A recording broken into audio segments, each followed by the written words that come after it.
मी comrade Hanumant कोळी, लालबावटा आशा worker व गटप्रतिनिधी union जिल्हा संघटक, सांगली जिल्ह्यातील सर्व आशा व गटप्रतिनिधींना मी आव्हान करतोय की येणाऱ्या 12 फेब्रुवारी रोजी देशव्यापी संप होणार आहे 1 दिवसाचा।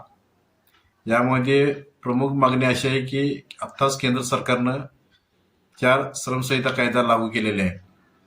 या कायद्यामुळे आपल्याला आंदोलन कधी करता येणार नाही, आपल्या मागण्यासाठी आपल्याला रस्त्यावर उतरता येणार नाही।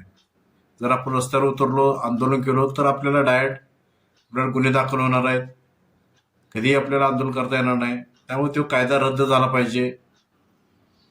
यासाठी सर्वांनी एकजुटीनं 12 तारखेला 12 फेब्रुवारीला सांगलीमध्ये क्रांतीसिंह नाना पाटील उद्यान, SP ऑफिस समोर, SP ऑफिस जवळ विश्रामबाग सांगली, बरोबर सकाळी 11 वाजता सर्वांनी हजर राहावे।